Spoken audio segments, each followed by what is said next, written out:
Queridos, uma boa tarde a vocês. É uma alegria para mim somar tantos anos de trabalho no Café Filosófico, juntando o esforço pessoal do coração com a sociedade numa esfera pública, o individual e o coletivo para um bem maior. Agradeço a todos pela participação e hoje estamos na 94ª edição, dia 12 de novembro de 2017, com o tema A Dieta dos Prazeres e da Felicidade, para a filosofia epicurista. Está aqui comigo o querido professor Eduardo Carli de Moraes. Ele é filósofo pela USP, comunicador social pela Unesp, mestre em filosofia pela UFG e é professor do IFG em Goiás. Muito obrigado, professor Carli. Seja bem-vindo.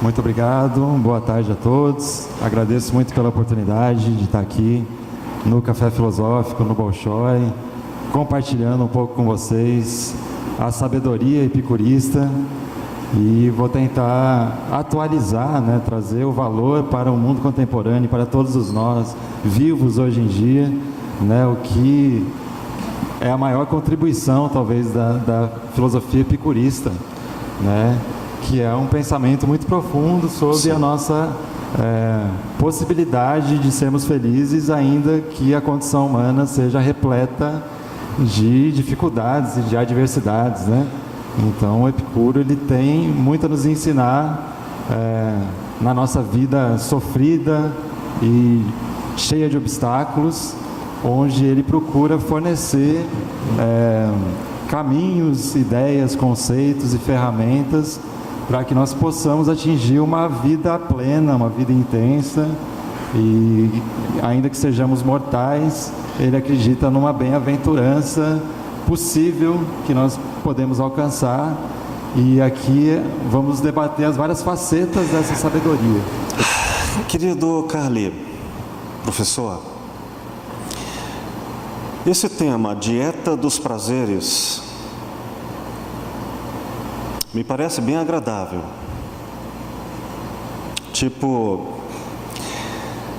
o senhor recomendaria que eu tivesse muito sexo, muita comida, ou tirar todos os prazeres? O que significa ter dieta de prazeres para a filosofia epicurista? Certo, é uma pergunta muito interessante para começar. Normalmente as pessoas têm uma visão de Epicuro e da comunidade que Epicuro fundou, conhecida como o Jardim de Epicuro, como um lugar onde existia uma busca pelo prazer e que essa busca, de certo modo, caía em excessos, A gente precisa depois fazer um debate histórico sobre quem espalhou essa noção de que os epicuristas no jardim praticavam excessos de toda sorte, excessos eróticos e sexuais, excessos em banquetes e em bebedeiras, Entrou um pouco na história a noção de que Epicuro, por exemplo, vomitava 2 vezes por dia, de tanto que ele comia, e ele fazia esse processo para poder comer mais ainda. São noções que, quando a gente estuda a filosofia e os grandes comentadores de Epicuro, nós percebemos que são calúnias que foram espalhadas pelo partido da oposição, digamos assim, Os epicuristas foram muito perseguidos história afora e transformou-se uma doutrina sobre os prazeres e a felicidade em uma doutrina dos excessos e da intemperança, E não é isso.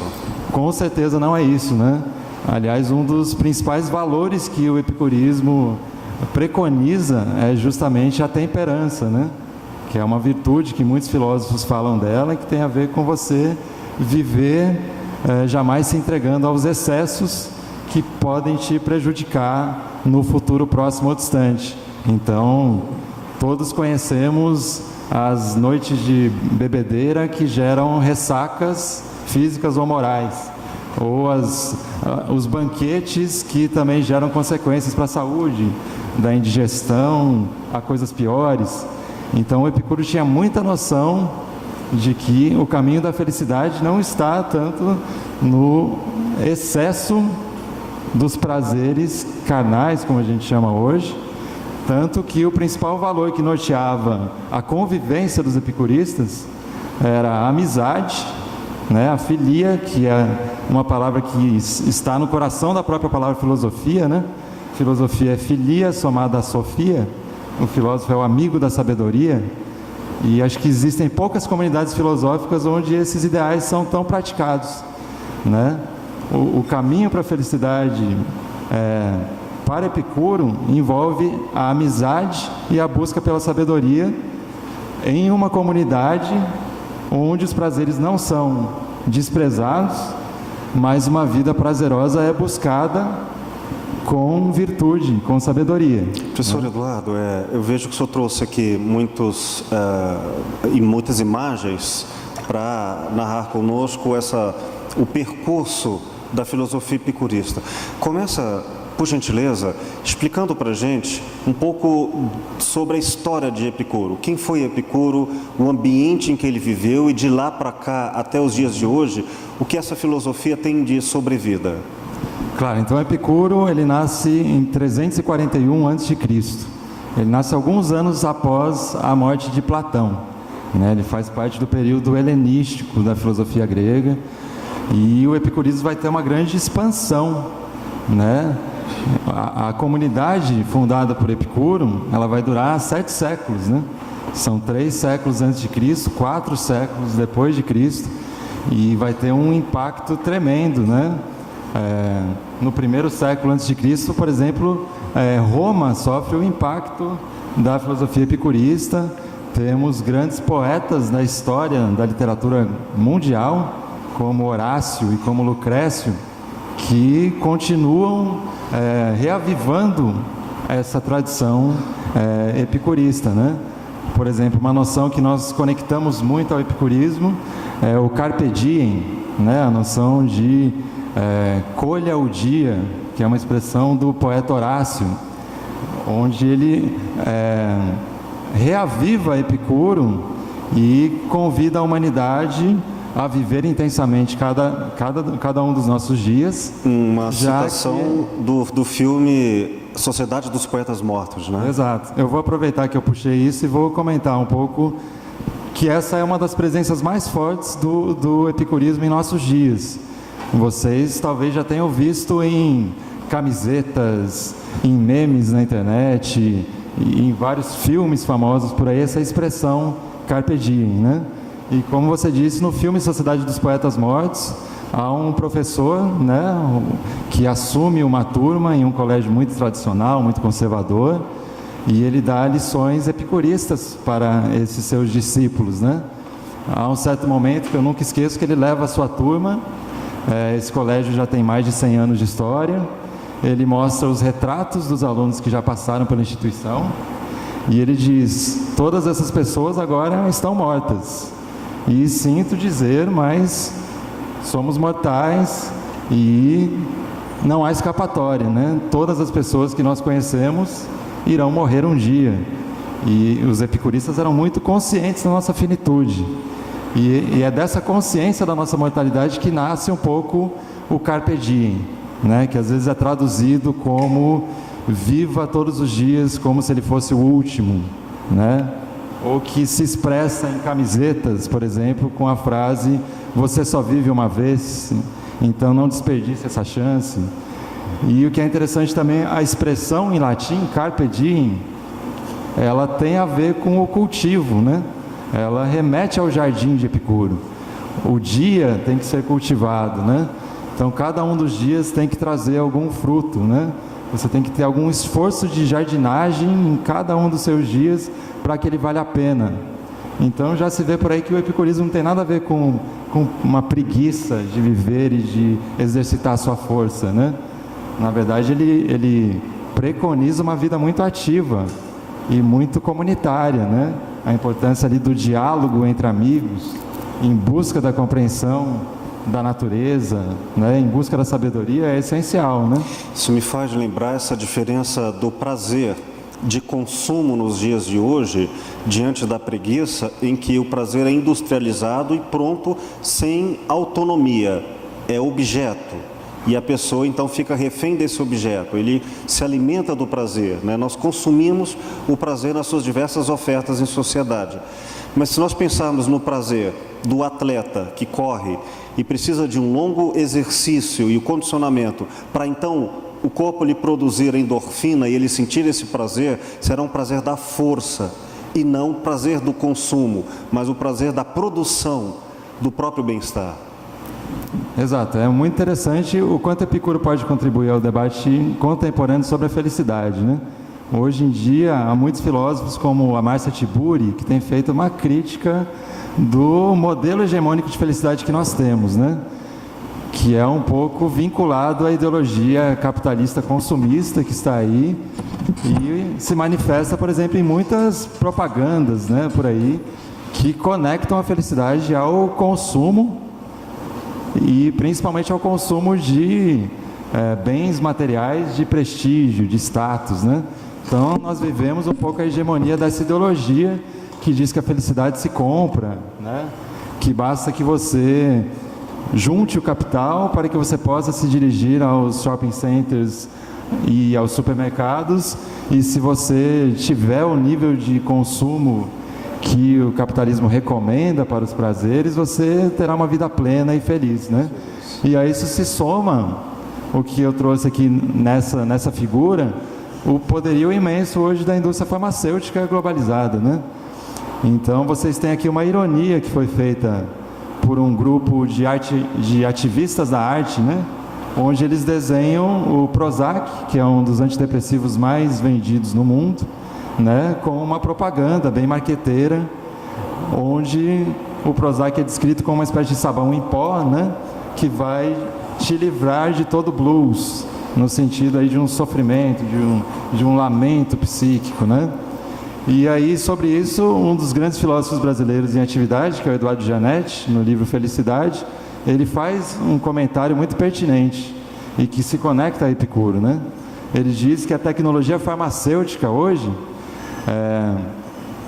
ela é o braço psiquiátrico de um certo projeto iluminista e faustiano. Ou seja, o projeto iluminista tem a ver também com o domínio da natureza para que ela sirva aos nossos propósitos, né?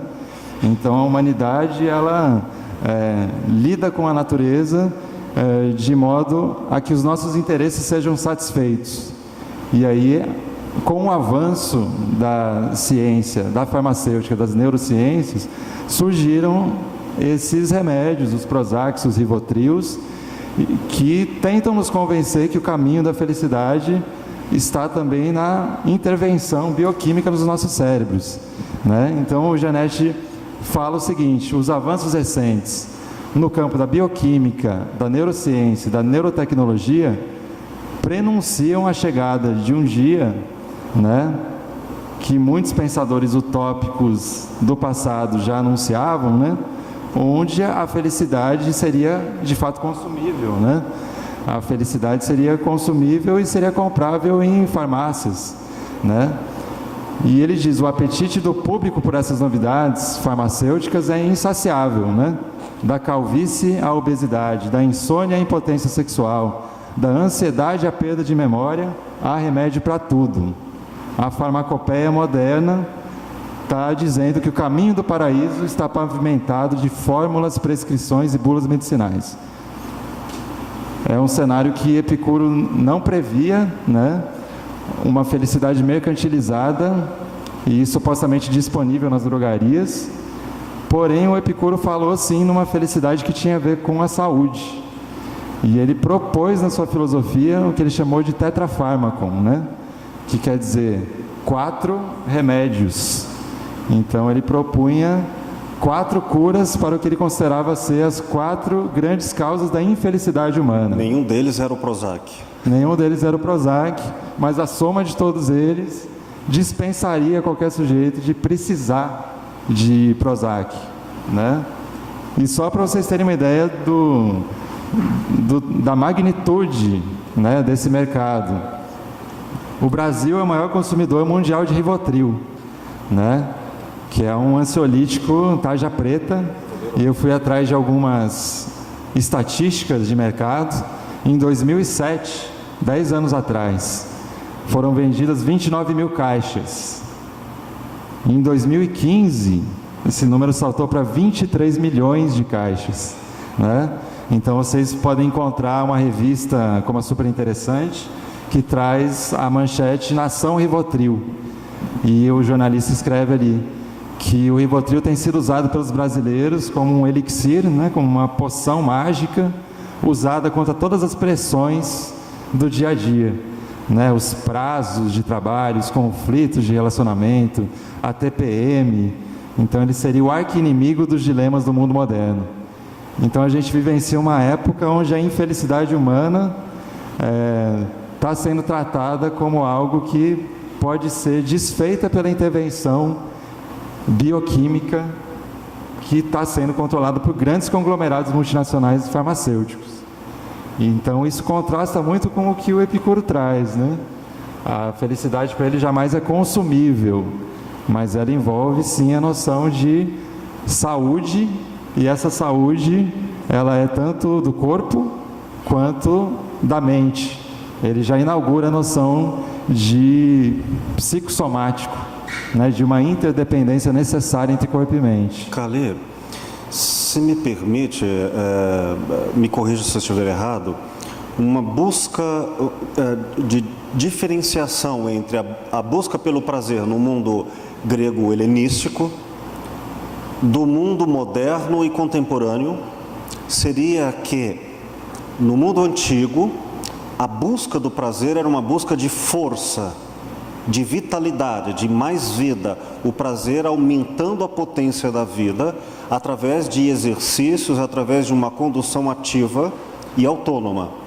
E no mundo moderno, industrial, capitalista, o prazer seria basicamente a busca pela passividade e o recebimento do prazer sem a força equivalente na proporção desse consumo. Ao contrário, como efeito de alienação, de maneira que quanto mais prazer adquirimos nos mundos atuais, menos fortes nos tornamos, porque não desenvolvemos a nossa competência para o prazer, e sim adoçamos a vida nessa sociedade líquida e glicosada.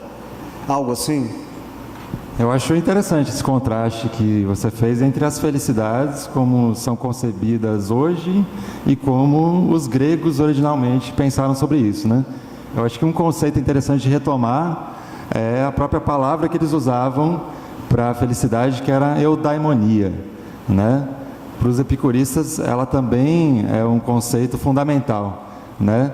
E várias escolas filosóficas daquela época, inclusive que contrastavam com o epicurismo, tinham essa noção de precisamos encontrar um meio para a eudaimonia, né? A felicidade. É a felicidade, mas ela também tem um sentido de desabrochar humano, de florescimento. E, inclusive, talvez Epicuro tenha escolhido esse cenário de uma escola num jardim, também vinculado a essa noção de que a felicidade é uma espécie de fruto que você vai colher após um longo processo de plantar a semente, de cuidar dessa planta e de, numa comunidade, você estar envolvido num projeto coletivo de desabrochar do potencial humano, né? Talvez uma tradução metafórica, a felicidade hoje seria como ir ao shopping e consumir. E para Epicuro e depois os epicuristas é uma jardinagem, como verbo e não como substantivo. Não se acha, se exercita. Algo assim. Com certeza, acho que a felicidade para eles tem a ver com uma vida ativa, né? Aquilo que a Hannah Arendt muito elogiava, né? É um trabalho efetivo que você faz para que as vidas em comunidade possam ter esse desabrochar, né? Então tem uma autora muito interessante que escreveu o livro Como Viver. Ela trata principalmente de um autor que é Michel de Montaigne, e que inclusive nos seus ensaios ele celebra muito Epicuro, Lucrécio, Horácio, né?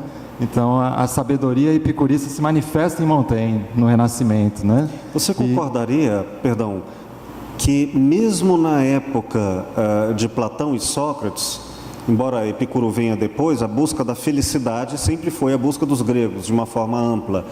Os filósofos como Platão se antepunham ao teatro, às artes, como sendo um mero deleite espectador, em que as pessoas ficariam passivas naquilo e elas precisariam exercer a busca pela filosofia e não pela pura estética do deleite. Quer dizer, essa luta entre a felicidade como consumo passivo e a felicidade como exercício ativo já existia naquela época em contraponto. É um bom tema, justamente porque o platonismo ele é uma doutrina filosófica nessa época, digamos, dominante, né? Na Atenas nós temos pelo menos 3 grandes escolas filosóficas: a Academia Platônica, o Liceu Aristotélico e o Jardim de Epicuro, que também surge para se contrapor à visão platônica, né? Mas eu diria o seguinte: o Epicuro tem uma grande polêmica com a percepção platônica sobre a felicidade. E isso está na raiz de uma grande polêmica que atravessa a história em relação a corpo e alma, né? Então o Epicuro ele entra em choque e em conflito com o platonismo, pois ele considera que corpo e alma jamais são separáveis, né? Então, se nós pegarmos a história do platonismo, ele é um dualismo metafísico, né?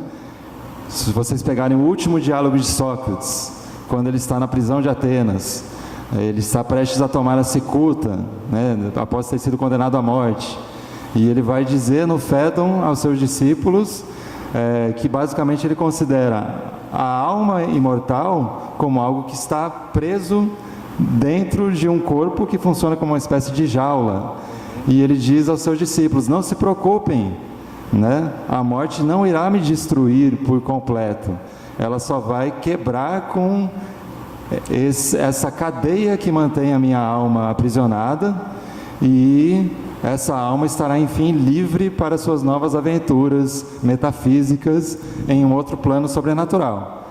Epicuro, pelo contrário, ele é um seguidor dos materialistas, né?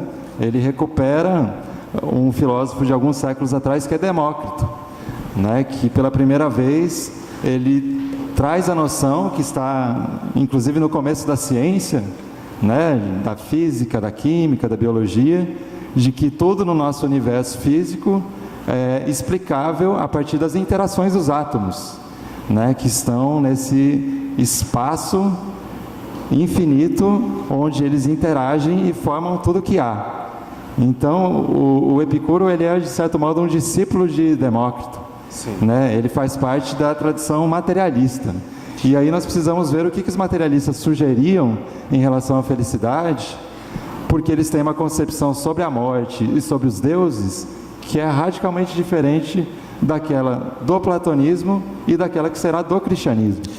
Deixa eu ver se eu entendi bem. A essência da busca pelo prazer como uma potência de humanidade, uma potência de felicidade que deve ser construída, deve ser merecida, ela exige como postulado a crença profunda na morte, na inexistência para além da morte, razão pela qual, para se ser um epicurista, é preciso não aceitar a morte.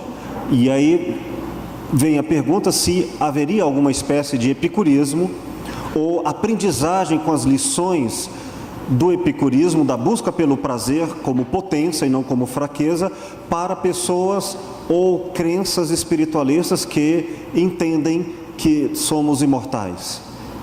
Como é a dieta do prazer para os espiritualistas?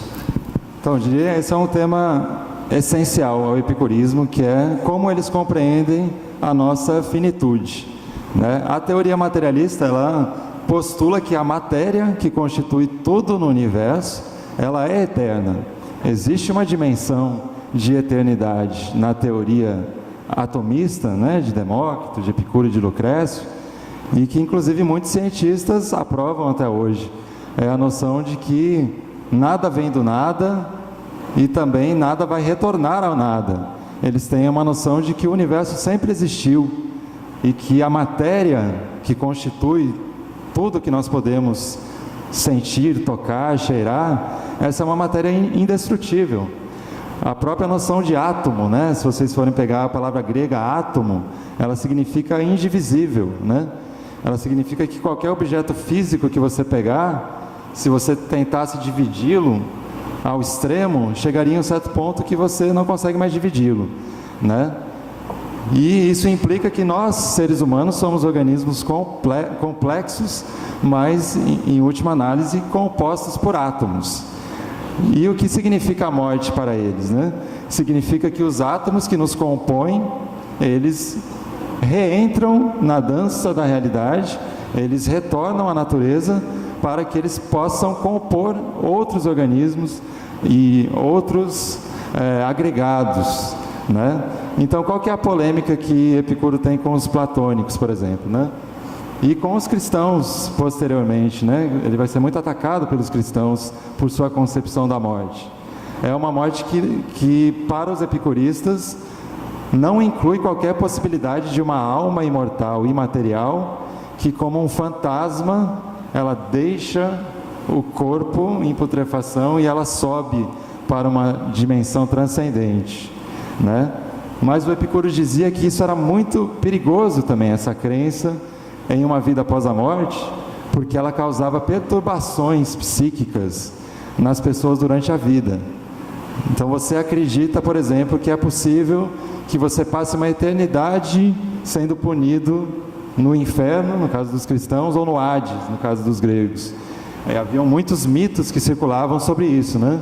Se você, enfim, for uma pessoa viciosa, pecaminosa, você vai sofrer com os tormentos eternos do inferno. O Epicuro, diante desses mitos, ele julgava que isso era nada mais, nada menos que uma superstição ilusória e danosa à felicidade humana.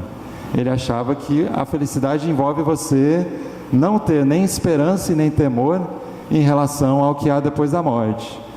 E ele vai dizer mais, né? Uma frase famosa que ele diz na carta a Meneceu, que é a carta sobre a felicidade: minha morte e eu nunca vamos nos encontrar. Enquanto eu estou aqui, ela não está. Quando ela estiver, eu não estarei mais. É um jogo de linguagem poético que ele faz, né? Uma espécie de haikai quase.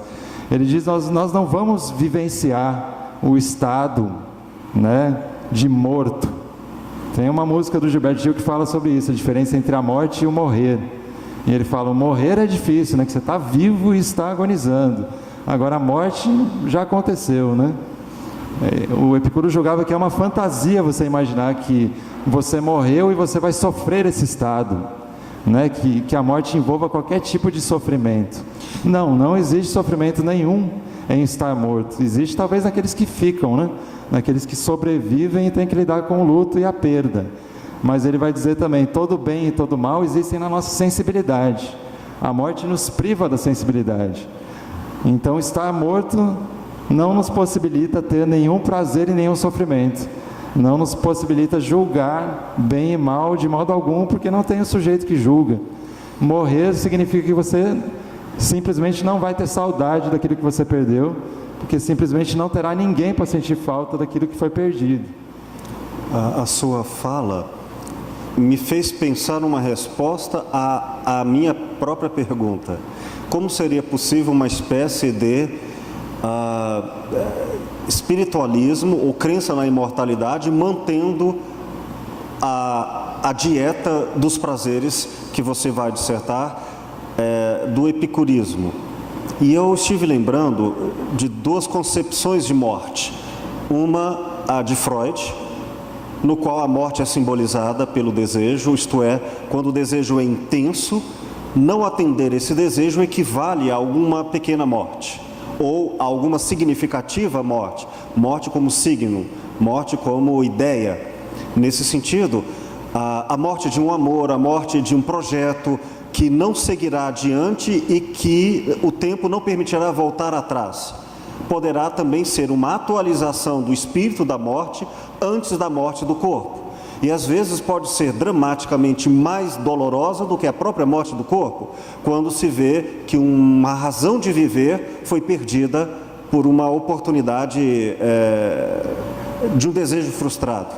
Então, nesse sentido, é possível pensar como Shakespeare, em que Romeu e Julieta, nessa tragédia, morrem lá, e quando assistimos essa peça e vemos que o amor morreu, saímos do cinema loucos para amar, sem termos morrido fisicamente, mas temos entrado em contato com a proximidade da morte do amor. Então, quase morrendo, ou morrendo simbolicamente, podemos resgatar a ideia de, então agora vou valorizar a vida porque sei o que é uma espécie de morte. Freud nos dá isso, dizendo, a questão da espiritualidade pouco adianta neste caso, porque todos nós, espiritualistas ou não, teremos concepções de mortes constantemente. Uma outra ideia de morte que permitirá, antes da morte propriamente, como ato final, a lição da morte como símbolo de vida e força para que o prazer seja buscado.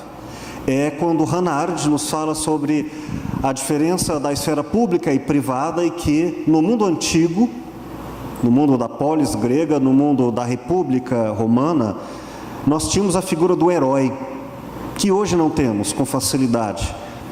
O herói era aquele que sabia lucidamente que iria morrer na batalha, mas a sua morte individual teria o valor reconhecido, porque seria a salvação da cultura em benefício da cidade e do futuro das gerações. Então, morre o indivíduo, mas não morre a cultura. Morre a esfera privada, mas não morre a esfera pública. Então, quando o herói vai morrer, ele já herda os heróis anteriores, e ele vai continuar imortal, ciente de que a cultura será, através do seu ato de sacrifício, viva.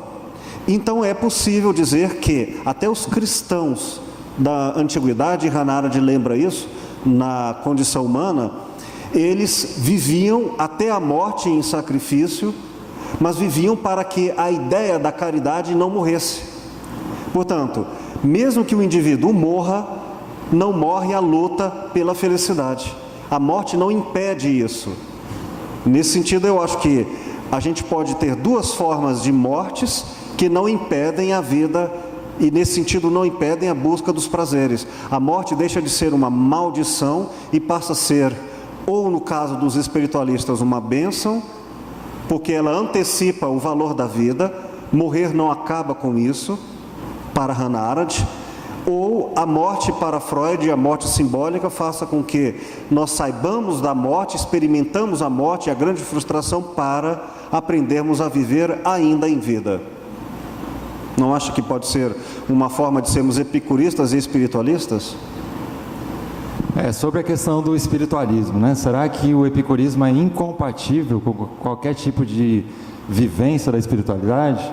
Eu acredito que o epicurismo é sim compatível, inclusive, com o panteísmo espinosista, por exemplo, né? Porque os epicuristas, eles concebem, enfim, como nós somos seres compostos por átomos eternos, nós fazemos parte de algo grandioso, né? Um exemplo que eu uso na sala de aula com os alunos é o seguinte: vocês imaginem que vocês são capazes de retirar um átomo do corpo de vocês, né? Se os materialistas estão certos, você tira um átomo de carbono do seu coração, e você pode ter certeza que esse átomo de carbono tem milhões e milhões de anos de história prévia a essa pertença desse átomo ao seu organismo. Ele pode ter estado em um dinossauro que foi extinto há 65 milhões de anos atrás. E isso que vale para o passado, vale também para o futuro, né? Então, após a minha morte pessoal, todos esses átomos que estão me compondo atualmente, eles estarão na natureza. Eu posso me perguntar, se eu tirar um átomo do meu cabelo, onde ele estará daqui 500 milhões de anos, né?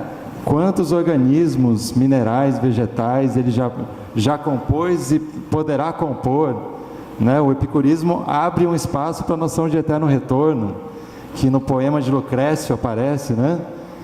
Quem quiser conhecer mais, nós temos o poema da Natureza de Lucrécio, que é a obra-prima epicurista romana, onde ele vai falar sobre essa possibilidade do eterno retorno. Se os átomos são indestrutíveis, num tempo infinito, o número de combinações acaba por se repetir. Então, o próprio Nietzsche, ele foi pescar um pouco nesse misticismo materialista, que nos concebe totalmente dentro de uma natureza que não tem o fora, né? Não existe a noção de sobrenatural no epicurismo, né? A própria noção de uma metafísica transcendente desaparece. Então, nós estamos totalmente mergulhados nesse mar cósmico, né? E um autor como Pierre Hadot, que escreve sobre filosofia como maneira de viver, né? Ele fala muito sobre o valor do epicurismo, do Carpe Diem em especial, como um modo de você vivenciar toda a delícia de existir no momento presente, né? E isso não existe para aqueles que não são conscientes da sua própria finitude. É o que o Epicuro sempre brigava com os platônicos, né? Ele dizia: para sermos felizes de fato, enquanto seres mortais e finitos, temos que ter consciência que o nosso tempo é limitado, né? Temos que ter consciência que devemos viver essa vida intensamente, pois é a nossa única chance. Esse aglomerado atômico que somos não irá se repetir, né? Então tem muito essa noção do Carpe Diem, como eu trouxe aqui no livro da Sarah Bakewell, né? Esse emblema epicurista, ele não tem nada a ver com isso que a gente estava criticando, que é o imediatismo consumista. Não é viver como se não existisse amanhã. É pelo contrário, é saber que existe o amanhã da morte, que certamente virá, a noção morte certa, hora incerta, né? Temos certeza que morreremos, não sabemos quando. Por isso é preciso cultivar cada dia como se fosse o último. E isso não tem a ver, então, com o consumismo, nem com o individualismo, né? Muitos autores falam que o Epicuro trouxe uma sabedoria que é um hedonismo altruísta. A gente pode contrastar com um hedonismo individualista, né? Então, o sujeito solipsista, que quer saber só dos próprios prazeres e que acha que com a sua conta bancária ele vai conseguir comprar a felicidade, o amor e tudo que é preciso para uma vida feliz, esse também está na ilusão, né? Porque a felicidade também é um empreendimento coletivo, exige amizade, convívio e conhecimento, né? Porque o que se fazia no Jardim de Epicuro era essencialmente buscar o conhecimento sobre como as coisas são de fato na realidade. Professor Carlet, então apresenta para a gente, feito essas questões iniciais, qual é a dieta dos prazeres e da felicidade da filosofia epicurista? Qual é essa farmacêutica de exercícios espirituais do qual nos fala Pierre Hadot para atingirmos essa potência da felicidade? Tá, então eu gostaria de convidá-los a olhar essa pintura do Matisse, né? Chama La Joie de Vivre, quer dizer, o júbilo de existir, né? Era muito isso que era cultivado no Jardim de Epicuro, né? E o próprio Epicuro, é incrível, é como se ele prenunciasse que séculos depois as pessoas iriam cometer calúnias e difamações contra a sua doutrina, e ele responde, né? Numa das 3 cartas que sobraram, né? Só um parênteses, o Epicuro escreveu cerca de 300 livros, né? E quase todos eles foram perdidos, história fora. Nós temos principalmente conhecimento de 3 cartas que foram salvas por Diógenes Laércio no seu livro Vida dos Filósofos Ilustres, né? E uma dessas cartas é a famosa carta a Meneceu sobre a felicidade. E ele vai explicar, para nós epicuristas, o fim último da vida é o prazer. O fim aqui no sentido de a meta, né? O alvo, o objetivo da vida envolve sim viver com júbilo, prazerosamente. Mas aí ele já antecipa as críticas, né? Não nos referimos aos prazeres dos intemperantes, ou seja, daqueles que cometem todo tipo de excessos, né? E também não dizemos que isso consiste puramente no gozo dos sentidos, porque o epicurismo concebe a importância do júbilo da amizade, do convívio e do conhecimento. Conhecer também é muito prazeroso. Saber como a natureza funciona é talvez um dos maiores júbilos que está disponível ao filósofo, né? Então ele diz, não são bebidas ou banquetes contínuos, nem a posse de mulheres e rapazes, nem o sabor dos peixes ou de outras iguarias de uma mesa farta, que tornam doce uma vida, mas sim um exame cuidadoso. Tem a noção de um esforço para conquistar a sabedoria e o conhecimento, onde você tem um exame cuidadoso das causas de toda escolha e de toda rejeição. Isso é importante. Quando Epicuro fala de prazeres e de dores, ele acha que a ética se fundamenta aí, justamente porque todas as nossas escolhas, por natureza, né, decorrem da sedução que nós temos pelos prazeres e pela repulsa que nos causa o sofrimento. Ele fala que inclusive isso não é meramente humano, né? Os outros animais nós podemos notar isso. Por natureza o organismo sente repulsa pela dor. O animal ele foge de tudo aquilo que possa causar mal-estar e desconforto. E ele tem uma espécie de instinto de procura do seu bem-estar, do seu prazer. Então tem uma continuidade entre os animais e os animais humanos, né? E aí ele vai dizer: precisamos de uma sabedoria que vá remover as opiniões falsas, em virtude das quais uma imensa perturbação da alma toma conta dos espíritos. A medicina dele é para nós vencermos a perturbação, que pode ser descrita como angústia, como tumulto, como ansiedade. Então ele é uma espécie de psicoterapeuta, antes de existir essa palavra, porque ele nota que o ser humano é muito infeliz. Mas existiam os terapeutas na sua época? Com certeza, e não só, digamos, nesse ocidente, né? O Epicuro ele conversa muito com a sabedoria budista, por exemplo, né? Tem muita coisa em comum com a noção de você esclarecer um sujeito, iluminá-lo com o conhecimento da verdade, para que ele possa ser feliz a posse de desvencilhar de superstições e opiniões falsas. Também era a visão de Spinoza, a visão tão polêmica que ele foi execrado na sua época, né? Foi expulso da comunidade judaica em Holanda por propor coisas muito semelhantes ao que o epicurismo propõe, né? Um caminho para vencermos a perturbação que nos torna infelizes, né? E aí, nesse sentido, tem um conceito muito importante que eles utilizavam, que em grego é ataraxia. Nós traduzimos isso, inclusive circula na internet, nos memes, né? É um estado de lucidez, a sua mente perdeu todas as suas ilusões, assim como Siddhartha, no budismo, faz um longo processo de meditação para se libertar da ilusão do samsara e perceber a realidade. A ataraxia é o estado do homem lúcido, que na ausência de preocupação, de angústia e de tumulto, ele atinge a verdadeira felicidade que é possível na condição humana, que é a felicidade da serenidade, né, da paz de espírito. Então, para os epicuristas, a felicidade não tem a ver com um êxtase, de assim, o gozo de um prazer intenso, assim, digamos que pudéssemos ter um termômetro dos prazeres. A felicidade não consiste nesse termômetro estar sempre em estado de ebulição. Muito pelo contrário, né? Ele acha que essa exultação, ela é sempre efêmera, né? A felicidade duradoura, ela é a serenidade do sábio, que conhece a verdade.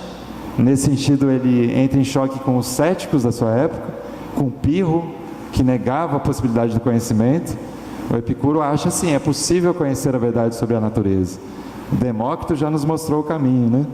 A matéria em interação, que depois a ciência irá desenvolver tanto, ela nos dá esse caminho. Tem algo a ver com aquela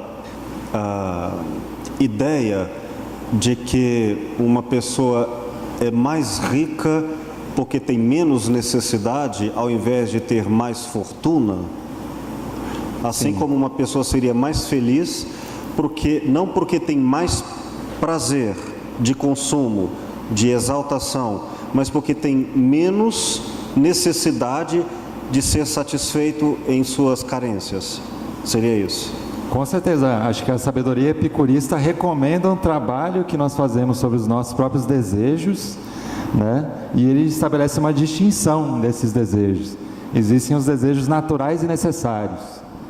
Isso é da condição humana. O desejo, por exemplo, que se manifesta na sede, na fome, ou no que Freud chamava de libido, né? O ímpeto erótico sexual. São desejos naturais e necessários, né?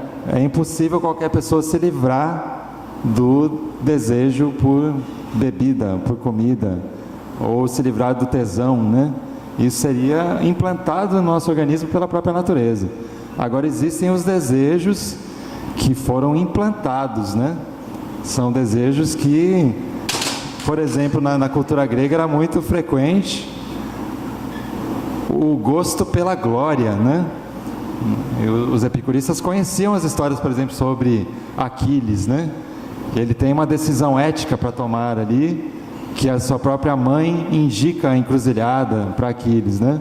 Ou você morre muito jovem no campo de batalha e terá uma glória que nunca vai perecer, porque os poetas vão cantar a sua memória. Ou então, outro caminho, você vive escondido na sua vida privada e você vai morrer velho, porém ninguém vai lembrar de você. Você vai cair no esquecimento. Esse era o dilema de Aquiles, né? Eu morro jovem após uma batalha que depois Homero vai cantar pelos séculos, ou eu me mantenho numa vida recolhida com a ameaça de ser esquecido pelas próximas gerações, né? O Epicuro, no fundo, ele não faz a escolha de Aquiles, né? Pelo contrário, ele prefere uma vida longa, serena, feliz, repleta de amigos, do que uma vida que acaba rápido, né? E entre os desejos que ele considera não necessários, que são, digamos, implantes culturais, está o desejo de riqueza. Com certeza ele acha que a felicidade não se compra. O desejo de poder político, né? Os epicuristas, eles viviam numa sociedade alternativa, né? Eles viviam num jardim que era nos subúrbios de Atenas, e eles não queriam se envolver com os assuntos públicos, né? Eles têm um pouco uma noção apolítica, né? De que a sabedoria estará numa vida mais recolhida no seio de um grupo de amigos que buscam juntos a sabedoria. Esse dilema de Aquiles, eu acho que ele não é bem interpretado nos dias de hoje, quando nós projetamos de forma anacrônica, naquela época, a ideia de um individualismo. Aquiles não era nenhum grego, era individualista, era um homem de sua cidade, do seu povo, um homem da sua coletividade. Então, quando ele decide não viver individualmente uma vida longa, mas morrer cedo, para que o seu nome seja cantado, não é o nome dele, é o nome da cidade, da sua cultura, porque não haveria o nome se os gregos não vivessem, se não vencessem a batalha. Então era a morte do indivíduo para a imortalidade da cultura. Nesse sentido é que poderia, creio eu, haver não sei se estou correto, um epicurismo na política, em que o homem político não se sacrifica como indivíduo, ele eleva a sua vida até o máximo que o indivíduo pode alcançar, que é se tornar um homem político. Não, com certeza, o epicurismo tem um impacto político na posteridade considerável, né? Se vocês pensarem, por exemplo, Thomas Jefferson era um grande epicurista, e a Declaração de Independência dos Estados Unidos vai colocar como os direitos fundamentais do homem o que eles chamam de pursuit of happiness, é o direito de perseguir a felicidade, né? De ir em busca dessa vida feliz, que é elencado ali como um valor junto com a vida e a liberdade, né? Então, os Estados Unidos nascem com uma inspiração epicurista, né? De colocar na Constituição que todo cidadão tem direito à vida, à liberdade e à busca pela felicidade, né? Ele vai impactar também certas doutrinas pragmáticas, né? Que vão dizer que a melhor sociedade que existe é aquela que proporciona a maior felicidade possível para a maior quantidade de cidadãos, né? Que isso no iluminismo se manifesta, no Helvétios, por exemplo, né? e que vai impactar nos utilitaristas também. O Epicuro ele tem uma visão muito pragmática das coisas, né? Para ele a filosofia tem que servir para melhorar a vida humana. E... sim, perdão. Dentro das medicações da dieta, dos prazeres, a ataraxia é uma delas? A ataraxia eu diria que é um elemento fundamental para qualquer sujeito que possa se dizer feliz, né? O homem feliz, ele é ao mesmo tempo lúcido, sereno e, digamos, amoroso nas suas convivências, né? Que é o valor da amizade, da filia. Agora, o que o Epicuro propõe, que ele chamou de tetrafármacos, né? Os 4 remédios para curar a infelicidade. Eu quero anotar quais são, passar numa farmácia mais próxima. Sim. Quais são os fármacos para a felicidade e os prazeres? Certo, então vamos lá, rapidamente aos 4 fármacos que ele sugeria, que não tem a ver com o consumo de nenhuma substância, mas com uma transformação revolucionária do nosso modo de pensar, né? Então o Epicuro tem essa frase que eu acho muito interessante, esse pragmatismo dele, essa psicoterapia que ele propõe. É inútil a medicina que não cura os males do corpo, também é inútil a filosofia que não cura os males da alma, né? E então ele propõe 4 passos para nos tornarmos felizes. O primeiro tem a ver com o conflito religioso que ele tem na sua época. Ele diz: não há nenhuma razão para temer os deuses. E aí então esse primeiro passo convém a gente pensar nas teorias críticas que Epicuro propunha. A mais citada delas é a seguinte, né? É uma série de perguntas que o Epicuro propunha à sua época, que serão discutidas história fora. Na Idade Média gerará tratados inteiros sobre essas perguntas, né? Onde ele diz o seguinte, já adaptado aqui para o nosso contexto contemporâneo, né? Diante dos males que existem na nossa realidade, né? Ele se pergunta: ou Deus quer eliminar o mal e não pode, ou Ele pode e não quer, ou não pode nem quer, ou Ele quer e pode. Se Deus quer eliminar os males e não pode, isso significa que Ele é impotente. A noção de um Deus impotente não faz o mínimo sentido, né? O conceito de Deus que nós temos nos monoteísmos é o de onipotência, de uma intervenção na realidade. Se Ele pode eliminar os males que existem na realidade, Ele não quer, isso significa que é um Deus malvado. Ele quer deixar os males no mundo, quer deixar que as pessoas morram na fome e na guerra, quando Ele poderia intervir. É uma noção estranha a Deus. A terceira opção, Ele não pode e não quer. É um Deus ao mesmo tempo impotente e mau. Isso não é um Deus, certo? E a última opção, se Ele quer e pode, é a única opção que corresponde à nossa visão de Deus. Então, de onde vem o mal? Por que Deus não o suprime? Ele lança essas questões que causarão muito debate, né? Então, esse argumento, por exemplo, Lactâncio, uma obra chamada Da Cólera de Deus. Mesmo os cristãos mais devotos, eles são incapazes de negar a existência do mal no mundo. Ele vai falar: o mal existe, os seres vivos sofrem pelo corpo e pelo espírito, padecemos pelas intempéries, pela miséria, pela doença, pela ignorância, pela injustiça, pela guerra. Há crianças que só nascem para sofrer e morrer. Podemos pensar numa UTI infantil que nós podemos visitar. O conceito de Deus entra em maus lençóis num contexto desse, né? Então, como conciliar essa noção de um Deus onipotente e bondoso e generoso, que ao mesmo tempo, diante dos males, não os suprime, né? E qual era a visão que o epicurismo trazia sobre os deuses? No plural, né? Porque eles estavam no domínio, digamos, do politeísmo grego, né? O Epicuro acreditava, ele não era um ateu, no sentido que nós hoje compreendemos a palavra ateísmo. Ele não nega a existência dos deuses, porém ele é totalmente fiel à doutrina materialista que ele aprendeu do seu mestre Demócrito. Então, tudo que existe no universo é material. Os deuses, eles também são materiais, só que eles têm um organismo mais perfeito que o nosso. Eles não adoecem, eles não morrem, e eles vivem em uma outra região do cosmos, digamos assim, onde eles não têm nenhuma perturbação da alma, né? Eles vivem na bem-aventurança perfeita numa comunidade dos deuses. E isso implica que os deuses simplesmente não se importam com a humanidade, né? Eles não são aqueles deuses que intervêm na realidade como era na epopeia homérica, né?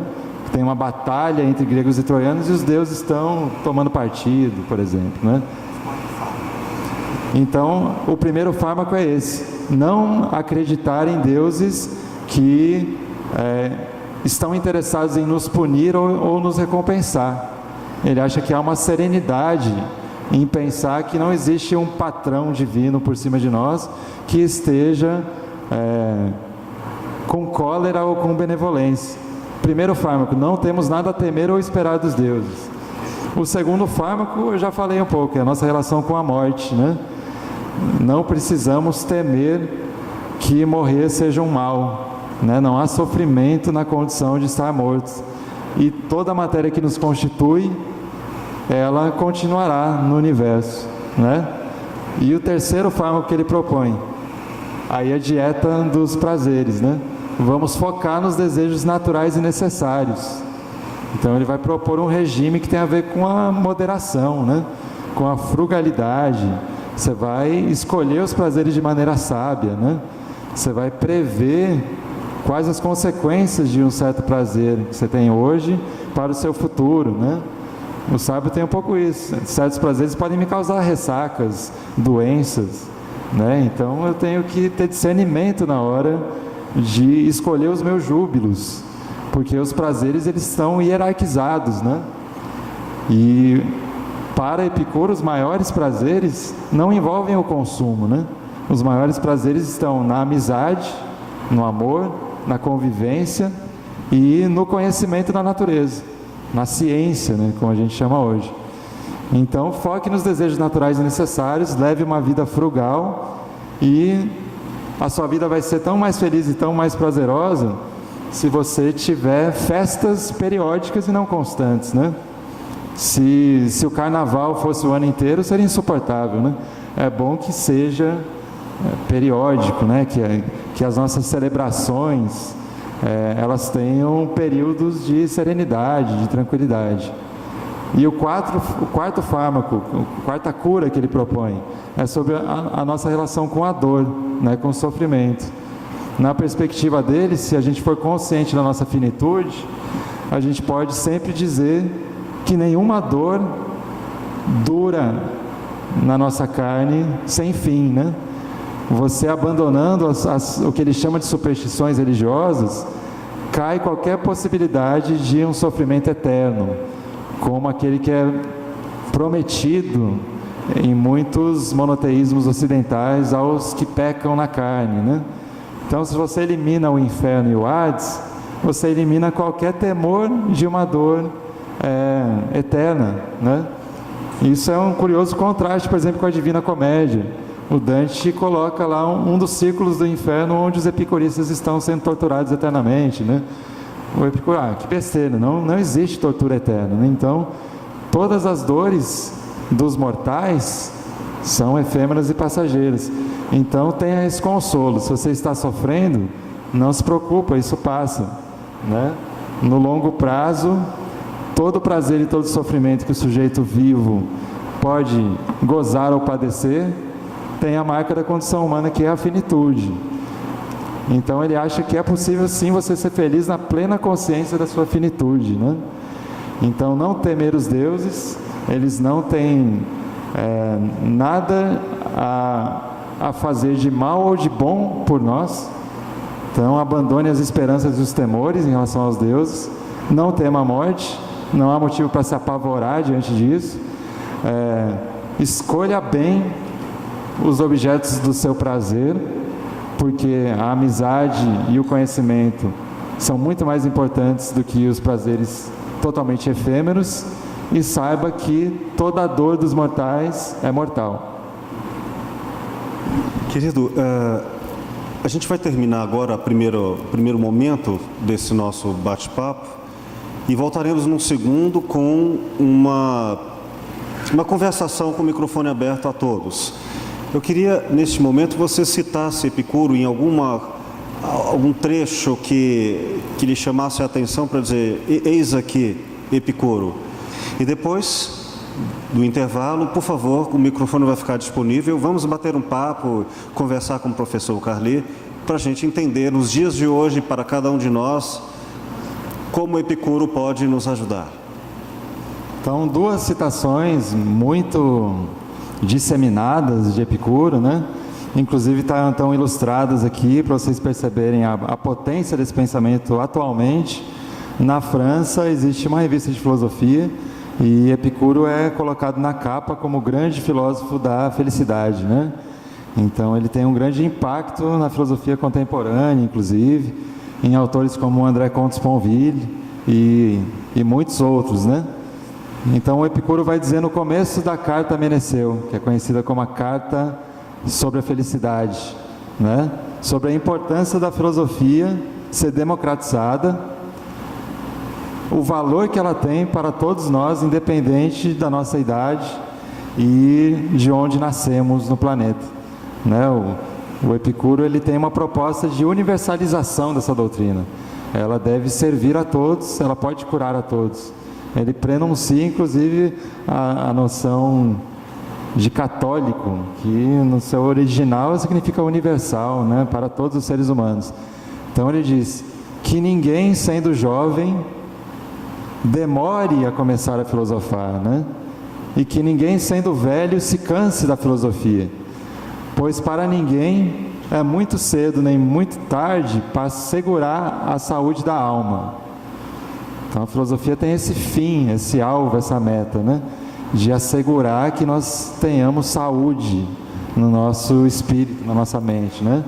Aquele que diz que o tempo de filosofar ainda não chegou, ou que o tempo de filosofar já passou, é semelhante àquele que diz que o tempo da felicidade ainda não chegou, ou que não mais chegará. Então a essência do epicurismo está aqui, né? A felicidade basicamente será alcançada por aquele que se devotar à filosofia, que é o amor pela sabedoria, que na nossa prática do convívio comunitário gerará esses bons frutos, né? É uma jardinagem coletiva que eles fazem nessa sociedade, né? E aí uma outra frase também que eu acho muito interessante: de todas as preparações que a sabedoria faz, tendo em vista uma vida de bem-aventurança, de longe a mais preciosa é a aquisição de amizade. Então está aqui a hierarquia dos prazeres. O mais duradouro, o mais pleno, né, o mais indispensável dos prazeres é a amizade. E é por isso que ele funda uma comunidade onde o grande valor é a amizade daqueles que juntos buscam a sabedoria. É a essência da filosofia, né? Muito obrigado, querido. Parabéns. Em nome dessa amizade, estamos num pub, vamos compartilhar, trocar ideias. Daqui a pouquinho a gente volta para um bate-papo. Grato. Muito bem. Retornando agora do intervalo, hoje, dia 12 de novembro de 2017, 94ª edição do nosso Café Filosófico. Aqui ao meu lado o professor querido Eduardo Carli de Moraes, filósofo, com o tema A Dieta dos Prazeres e da Felicidade para a Filosofia Epicurista. Estamos abertos para questões, observações, bate-papo.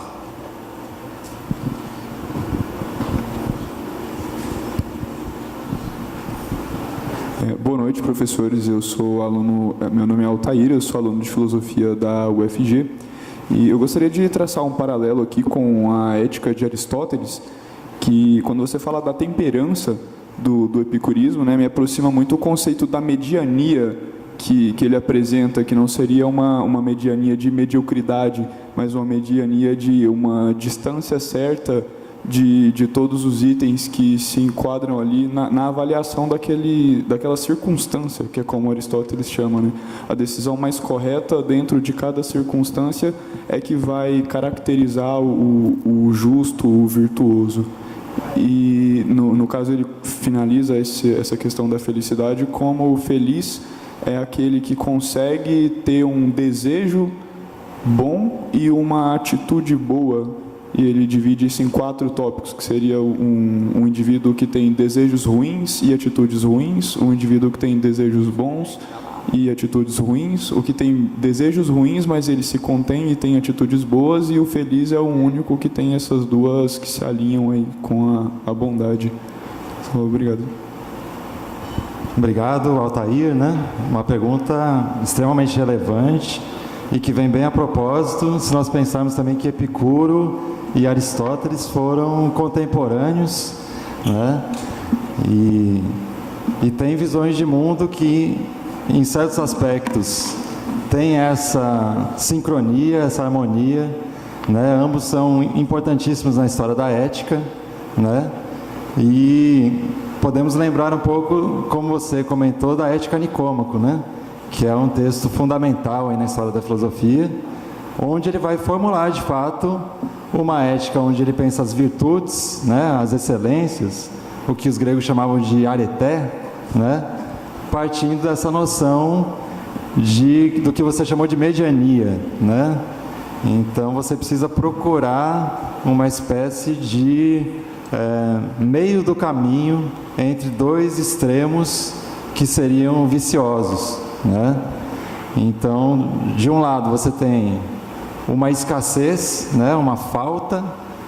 No outro polo você tem o excesso, e o homem sábio e virtuoso buscaria o caminho do meio, né? Isso tem até uma ressonância com a sabedoria oriental e tudo mais, né? E tem no quadro aqui algumas exemplificações de como isso funciona na prática na ética aristotélica, né? Então, um exemplo muito citado: a virtude ou excelência da coragem. Ela significa que o sujeito, obviamente, ele não é covarde, né?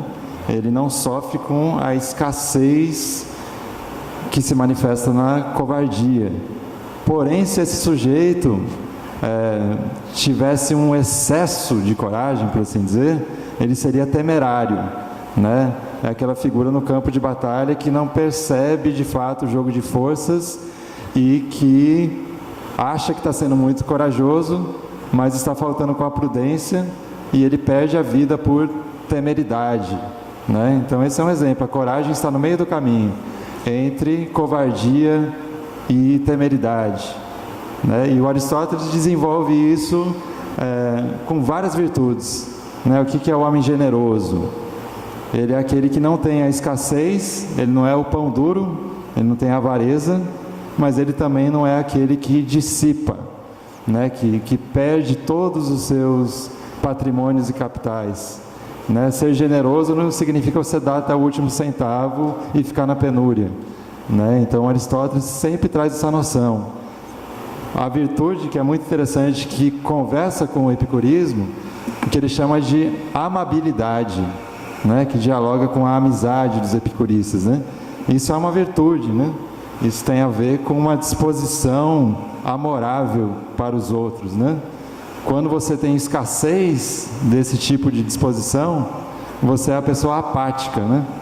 A pessoa indiferente, né? A pessoa que tem os afetos, digamos, congelados, né? Mas você também poderia cair num excesso do que os gregos chamavam de patos, né? Um excesso de paixão.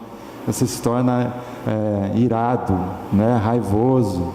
Então o sábio, ele procura também sempre essa justa medida, né? Então vou citar um trechinho do Aristóteles na Ética Nicômaco, livro 2, que remete a tudo isso que você falou, né? A excelência moral é constituída por natureza, de modo a ser destruída pela deficiência e pelo excesso. E aqui é muito epicurista também, tal como vemos acontecer com o vigor e a saúde, né?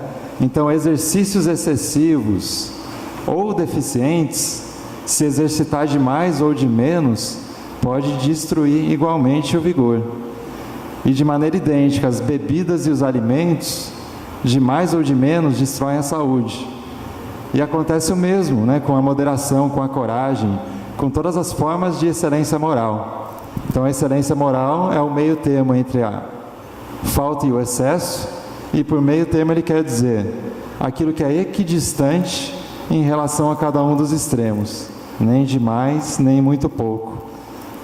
A excelência moral é uma disposição da alma relacionada com a escolha de ações e emoções.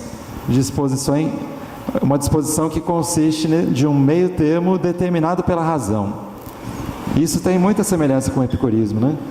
Porque eles valorizam também a razão no âmbito das práticas éticas que dizem respeito ao nosso convívio, porque é o nosso conhecimento, a nossa razão que, determinando como a natureza funciona de fato, vai nos ajudar a bem conviver, né?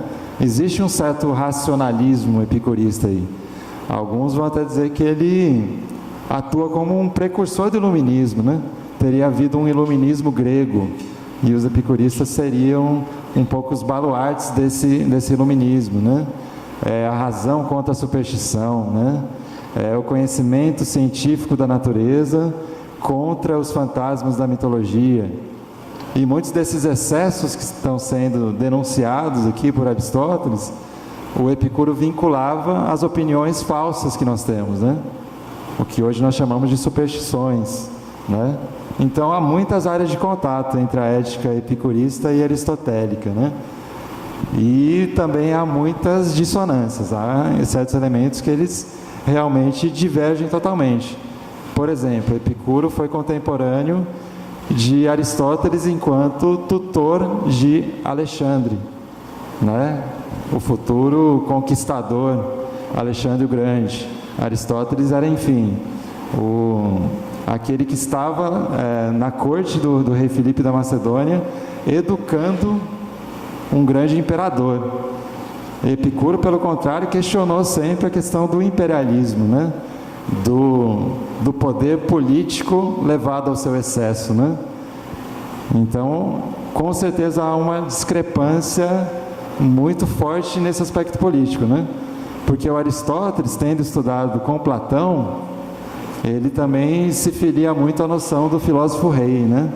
A noção que está lá na República, de que a melhor sociedade, ela é governada por um rei que detém a sabedoria, né? Uma visão profundamente elitista, né? Aristocrática. Então é o governo do melhor, e esse melhor que os filósofos apontam é justamente o mais sábio, né? Então o platonismo e o aristotelismo, como filosofias políticas, eles são de certo modo anexos ao imperialismo, né? Que está nascente ali com Alexandre. Eles propõem a monarquia como regime de governo, e eles propõem o filósofo tirano, né? Já no caso do epicurismo, eu julgo que ele tem mais a ver com ímpetos mais democráticos, né? Ele funda uma sociedade alternativa em Atenas. Ali são bem recebidos os estrangeiros, né? As mulheres, os chamados metecos, né? O jardim ele é muito mais convidativo para a diversidade humana do que as instituições platônicas e aristotélicas, né? Então nós temos, por exemplo, Platão colocando na entrada das instituições de ensino dele: é proibido que qualquer um entre aqui se não souber matemática, aritmética, geometria. Tem um princípio de exclusão ali, né? Só pode estudar com Platão e Aristóteles aquele que tiver a razão tão desenvolvida e souber as leis matemáticas e tal, né? No Jardim de Epicuro, muito pelo contrário, ele dizia que todos são bem-vindos e aqui vocês vão vivenciar a convivência entre pessoas que veem a felicidade como o bem supremo. Então tem uma discrepância forte ali, né? em termos políticos e até em termos éticos, né? Que cai na noção também do dualismo, né? Toda a tradição socrática, platônica e aristotélica mantém-se ainda num registro dualista, né? De alma e corpo separáveis, por exemplo, né? E o epicurismo, ele é a união psicofísica que não pode ser separada, né? Não existe espírito desencarnado, que é o grande ídolo platônico, né? O espírito desencarnado e as ideias, né? As formas no mundo ideal. Então há muita similaridade possível entre as éticas epicúreas e aristotélicas, mas também muitas dissonâncias, né? Querida Altair, um dos maiores aristotélicos, estudiosos, ícones da filosofia de Aristóteles é o Sir David Ross. Em seu trabalho, ele tenta evitar o equívoco da tradução do equilíbrio em Aristóteles como a ideia de meio termo. Não é uma boa tradução, ela traz equívocos. E por isso a ideia de muito bem colocado aqui pelo professor Carli, eu vou brincar com uma resposta de filosofia de boteco. Já ouviram falar na sofrência das músicas sertanejas? Pois bem, elas têm uma lógica de meio termo, de equilíbrio. Sofrer muito para depois uma grande compensação de prazer, a fim de que encontre-se entre grande dor, grande abstinência de prazer e grande saciedade do prazer o meio termo. Como se o meio termo fosse exatamente uma medida, uma espécie de equilíbrio econômico de mais-valia, tendo máximo de sofrimento para o equivalente de máximo alívio. Mas aí não tenho propriamente um ganho de prazer, eu tenho uma perda de sofrimento. Essa ideia do qual o meio termo seria uma economia de duas partes, não convém à ideia do equilíbrio ou da parcimônia. Porque senão eu poderia pensar numa pessoa que, tendo muito, poderá dividir isso para ficar com a metade e então ter o meio termo. Ou tendo muito pouco, ou tendo nada, ou tendo a miséria como critério, e tendo pouco para ter a metade do que tinha quando nada tinha. Não, a ideia que se aproxima muito, pelo que eu entendi até do budismo, é a ausência do desejo da cobiça, e não o equilíbrio dos lucros, o equilíbrio da saciedade. E a palavra equilíbrio é talvez um dos ícones da nossa maldição, palavra maldita, mal colocada, mal compreendida de nossa época. Porque o equilíbrio no mundo do hedonismo capitalista quer dizer nem ter muito, nem ter pouco, é classe média. Isso não é epicurismo no seu sentido original. É não ser refém dos desejos. Então é muito mais uma economia dos desejos do que uma saciedade equilibrada. Nada contra necessariamente a sofrência sertaneja, mas a ideia não é essa.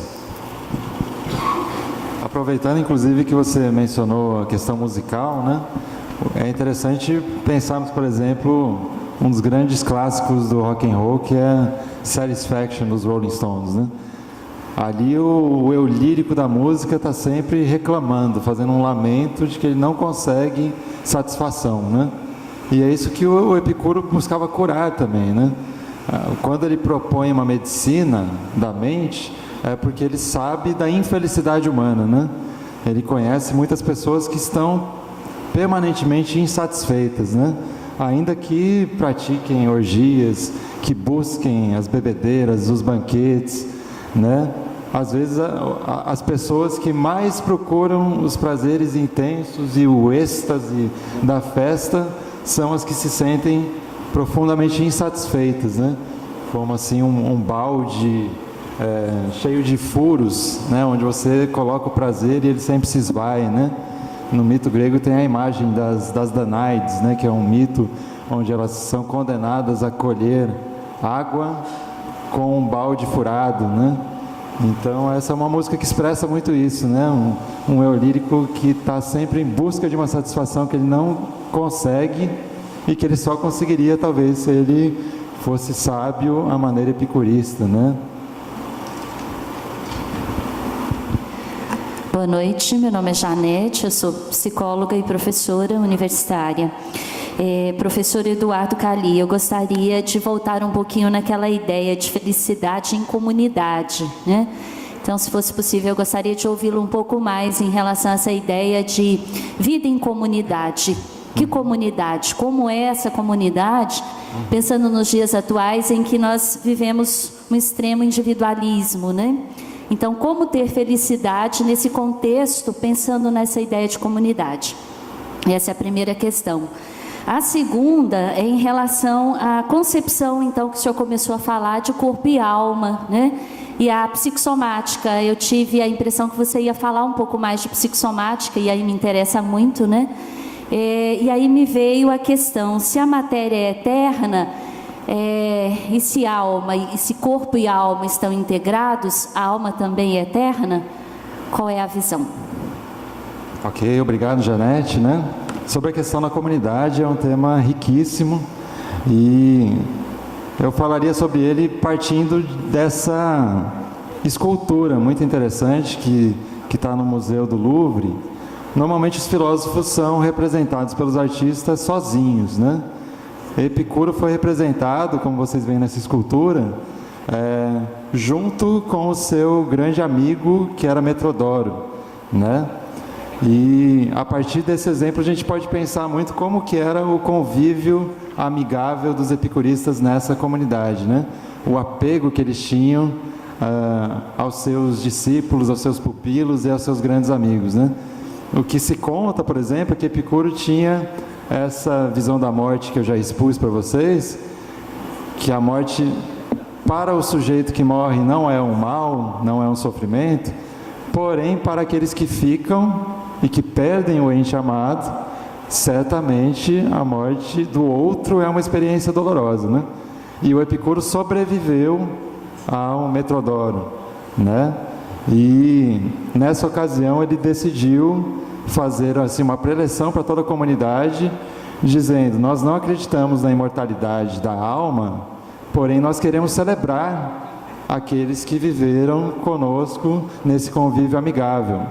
Então ele solicitava de todos os epicuristas que escrevessem memórias uns sobre os outros, né? Que são os precursores do gênero da biografia que hoje está nas livrarias, né? Então se conta que o Epicuro, por exemplo, escreveu 7 livros que eram biografias de Metrodoro, rememorando toda a vida que eles tiveram em comum, né?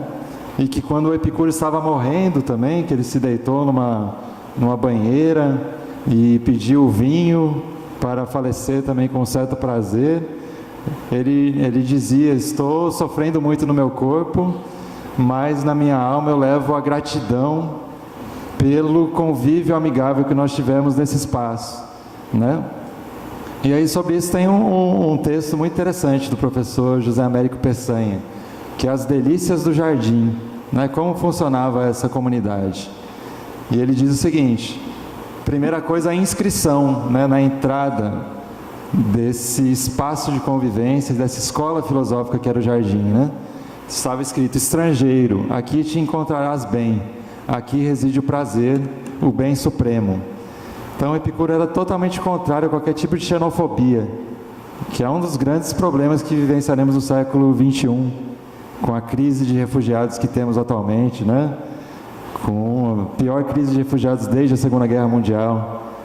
O epicurismo propõe uma comunidade bastante aberta, receptiva, né? E o professor descreve assim, mais ou menos como a coisa se passava lá dentro. A aquisição e a difusão da sabedoria epicurista sustenta-se na filia, né? Ou seja, na amizade que conecta essa sociedade de amigos. Essa é uma noção que vai inspirar muitas utopias, né? Porque se diz que o Epicuro inaugura uma espécie de iluminismo grego, já existe aqui a noção de fraternidade, né? Já existe, por exemplo, a utopia que John Lennon canta em Imagine, que é The Brotherhood of Man, é a irmandade de todos os humanos. Ela é uma comunidade utópica nesse sentido, porque ele quer que todos os cidadãos sejam amigos uns dos outros. Mas para isso ele precisa que seja um microempreendimento, né? É difícil pensar num país como o nosso, com 200 milhões de cidadãos, e que fosse uma sociedade de amigos, né? Então é uma micro-sociedade.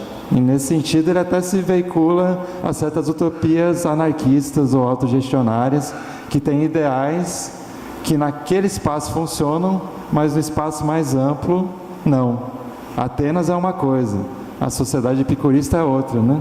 São outros valores. E, como eu imagino, é uma sociedade menos conflitiva, né? É uma sociedade da filantropia, né? Do amor à humanidade, né? E ele descreve também o seguinte: o Jardim de Epicuro era um centro cultural, onde eles publicavam obras, né?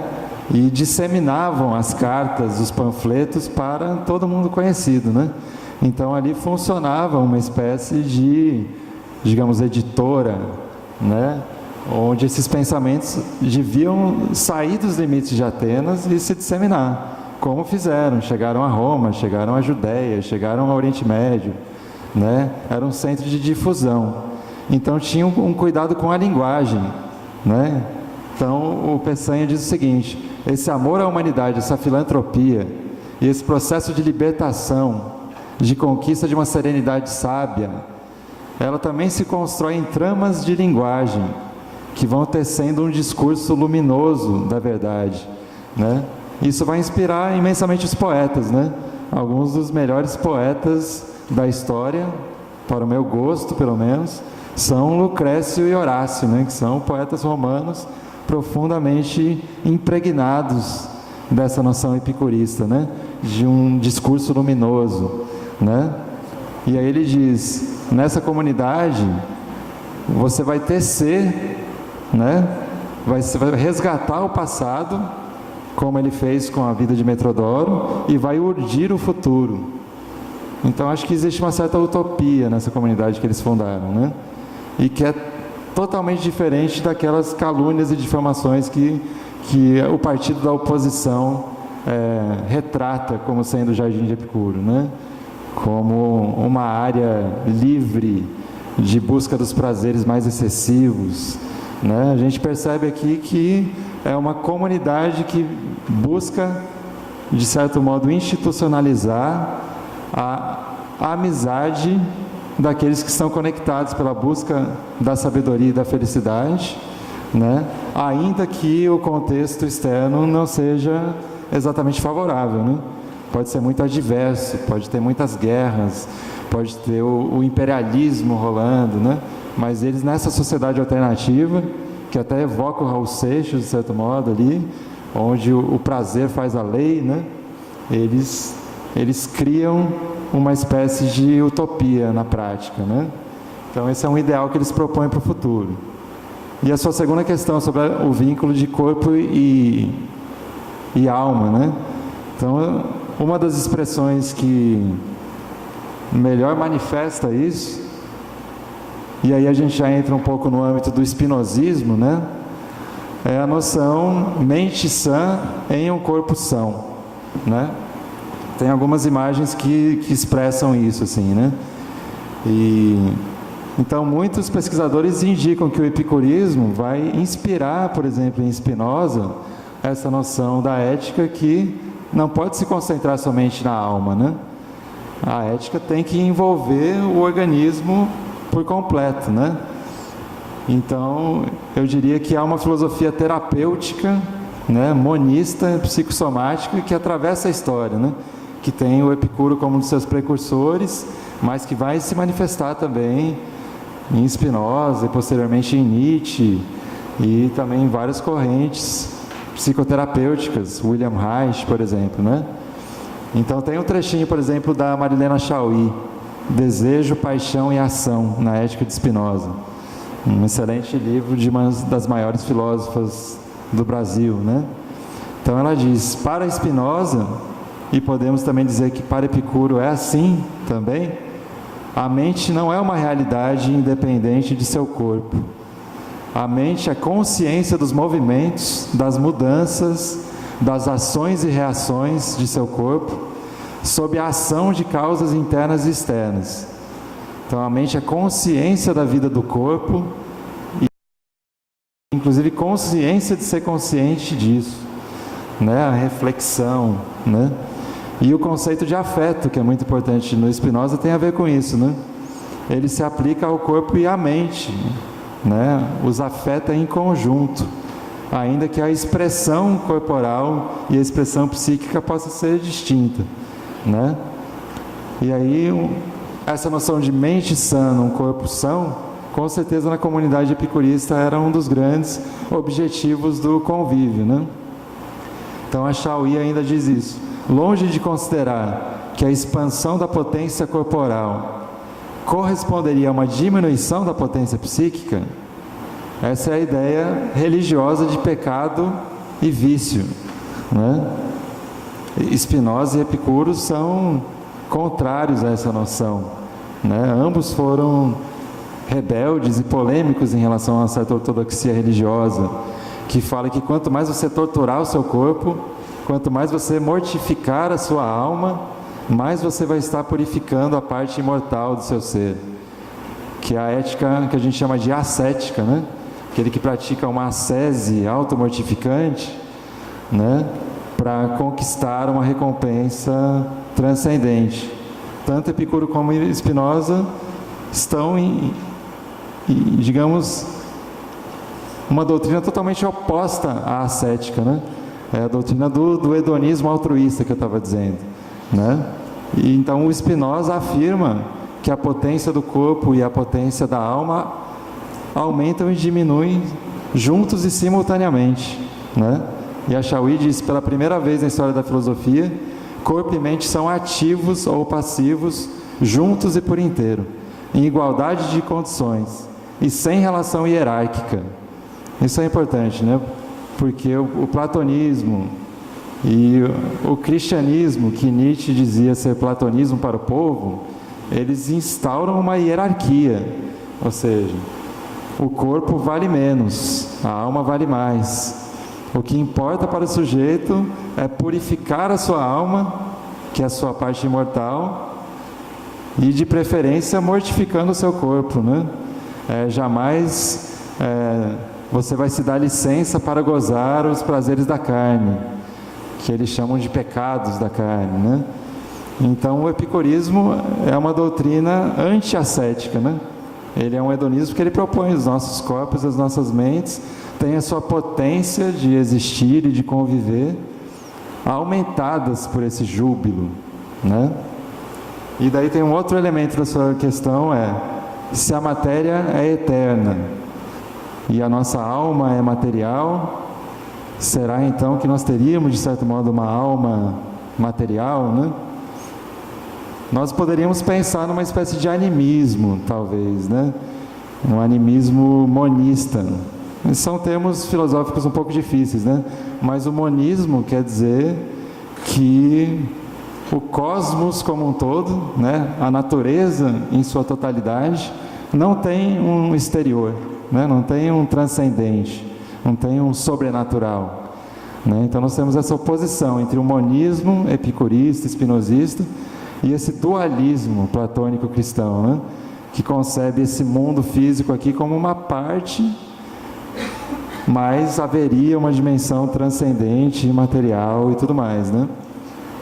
Eu considero que o epicurismo abre espaço para uma certa mística, mas ela é uma mística de imersão na natureza, né? O Pierre Hadot, por exemplo, quando ele interpreta o epicurismo e o Carpe Diem, né, o que é gozar o dia, o que é cultivar o dia, ele fala que isso tem muito a ver com a fusão mística com o todo, né? Ele remete até ao sentimento oceânico, de que o Freud também falava, né? Que é uma espécie de sujeito que se percebe como uma gota no oceano, né? E ele consegue atingir um estado de consciência onde ele é participante de uma coisa de uma imensa magnitude. Então, os materialistas convidavam a gente a pensar assim, né? Que somos constituídos por átomos que são imortais e indestrutíveis, né? E isso implica que eles já constituíram vários corpos e vários agregados antes, que constituirão vários corpos e agregados depois. Porém, isso que a gente chama de nossa alma, ela é dependente desse agregado específico e temporário que é o nosso corpo. Então, não há como conceber uma alma que é uma espécie de fantasma imaterial que vá sobreviver com a sua identidade para todo sempre, né? Então, nesse sentido, a alma também é efêmera, mas ela é composta por elementos indestrutíveis. Se há alguma aproximação entre o budismo e o epicurismo, é interessante ver que a ideia que nós ocidentais trazemos de imortalidade é a imortalidade do eu, da perspectivação do mundo por uma individualidade. E a ideia da transcendência no budismo seria a perda e a morte do eu. Então imagine o que é uma consciência sem eu. Nós temos dificuldade em fazer isso a partir do eu. É quase um não eu. Mas se formos pensar numa espécie de espírito sem eu, aí nós teríamos uma mescla no qual a natureza, os animais, como dizem os discursos místicos orientais, fazem parte de uma mesma consciência. Daí a metáfora como o discurso de dizer eu e a planta e os animais somos um. Apenas vocalizado por uma voz humana, mas já não é mais um eu predominante. Nesse sentido poderia ser, creio que, uma ideia de, ou uma aproximação de epicurismo espiritual, uma alma imortal sem eu. Alguma questão? Mais alguma participação, por favor? Para a gente concluir, tem duas observações.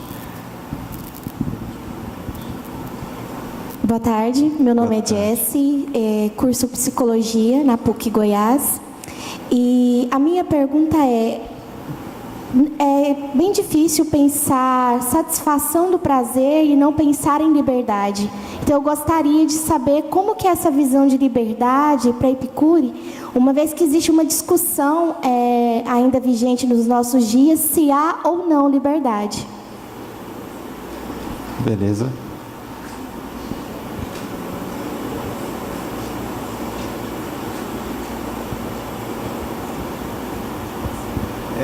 Meu nome é Pedro Henrique, né, formado em Direito, e eu gostaria de voltar um pouco antes, né, não foi oportunizado de falar no momento, sobre Epicuro. Mais perto da boca o microfone. Opa, sobre Epicuro, né, a questão do direito à felicidade, né, a felicidade.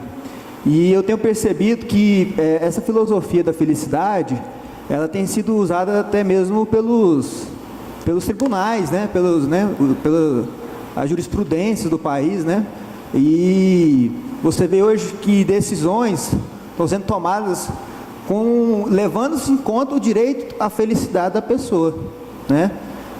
Tem casos de pessoas que, por exemplo, têm vontade de ter dois pais na certidão de nascimento, porque teve um pai que criou e outro que teve um biológico e um afetivo, né? Tem essas questões aí de gênero, né, que também aparecem, que pessoas vão aparecendo assim, e aí eu faço a pergunta para vocês: a felicidade, com o decorrer do tempo, ela é uma coisa que vai mudando o conceito do que é felicidade? Porque, por exemplo, não se esperava de que a pessoa quisesse ter dois pais, é o direito dela de felicidade. Ela quer a felicidade, para ela é isso, né? A felicidade para outra pessoa é aquilo. Então, assim, as coisas vão mudando. Como vocês percebem a sociedade mudando e as concepções de felicidade mudando, né? De acordo com o que a gente vê desde a antiguidade, Idade Média, passando aí pelos dias de hoje, né? Eu queria que você falasse um pouco sobre isso. Entendeu? Muito obrigado, Frederico. Claro que as observações pontuais ligadas ao epicurismo deixaremos com o especialista, professor Eduardo Carli. Eu só queria fazer algumas considerações amplas, se me permitem, que Jesse, quando fala sobre a relação entre satisfação e liberdade e até a busca sobre a existência ou não da liberdade, me aproximando do epicurismo, vamos lembrar que liberdade, ela pode ser pelo menos compreendida como liberdade de um problema, um sofrimento, uma limitação, e liberdade para um crescimento já isento de uma prisão. Algumas vezes queremos uma liberdade para viajar, mas estamos presos ao dinheiro ou a um emprego. Então, não adianta uma liberdade para sem uma liberdade de. Então, é possível que, pelo menos, realmente não tenhamos uma liberdade e tenhamos outra. É possível que eu, por exemplo, como dizia Kant, eu não sou livre para pensar o que eu quero, na medida em que o próprio pensamento tem regras lógicas. Eu não consigo pensar um triângulo ao mesmo tempo quadrado, por mais que eu queira. São essas as limitações da condição humana, no qual a liberdade, ela é um exercício entre situações limites, aí eu não posso às vezes escolhê-las, e livre para. E respostas tão variadas, desde o estoicismo, que vai dizer, se eu não sou livre de, como os gregos não eram mais livres diante do domínio dos romanos, eles criaram um último fôlego de pensamento filosófico para dizer, então eu sou livre para viver dentro dos meus limites. Ou, no sentido de Sartre, algo aproximado, que é, eu sou livre não de escolher o que façam de mim, mas livre sobre o que eu posso fazer a partir do que foi feito de mim, do que fizeram de mim. Então, não sei se há uma resposta a isso, mas ao epicurismo deixarei o professor Carli a respeito. Frederico, então, da mesma maneira, Pedro Henrique, perdão. Me aproximando do epicurismo sem o conhecimento devido da matéria, só quero lembrar que quando nós falamos em direito à felicidade, hoje, ou no Estatuto da Modernidade, falamos isso, via de regra, a partir de um conceito de eu por exclusão, eu e não você. A felicidade é uma propriedade, um direito à propriedade individual e não do outro. Ela não é social. Nesse sentido, o direito à felicidade não se aproxima do sentido original de Epicuro, porque se trata de um direito à amizade, ou seja, a uma felicidade entre nós, e não excluindo o outro, porque a competição, se é meu, logo não é do outro, fere a ideia de uma felicidade que é feita pelo jardim ao convite da diversidade. Mas, feitas essas considerações, deixo ao professor Carli as suas pontuações. Certo. Jesse, estuda psicologia. Realmente é um tema fascinante, que eu também estudo, a questão da liberdade em Epicuro. E é curioso que um dos textos mais importantes sobre esse tema é do jovem Marx, que aos 23 anos, na sua tese de doutorado, ele estuda a filosofia da natureza de Demócrito e Epicuro.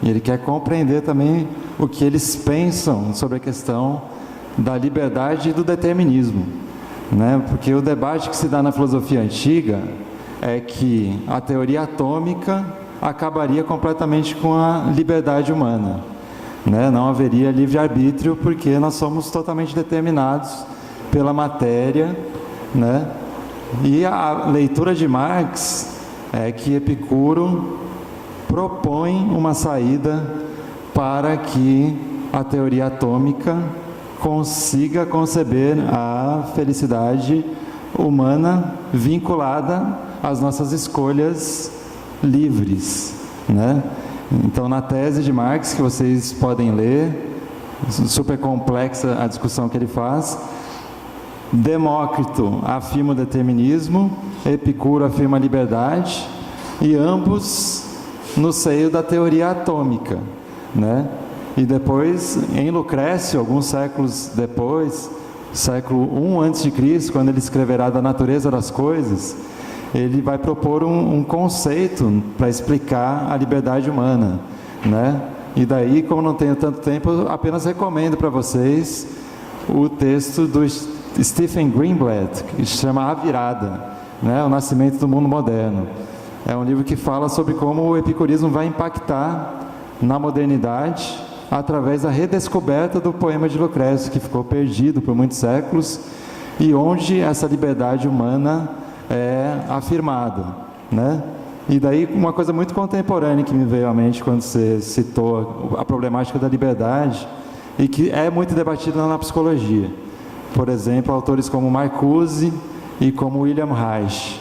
Eles acusam a nossa sociedade de um excesso de repressão, né? Eles pegam um conceito freudiano de repressão e eles julgam sociologicamente se não existiria um arranjo social que impõe uma repressão excessiva aos nossos desejos eróticos e de outros tipos também, né? E uma obra como Eros e Civilização, do Marcuse, vai fazer essa denúncia de que a sociedade industrial, capitalista, ela está baseada também na imposição de uma repressão, né?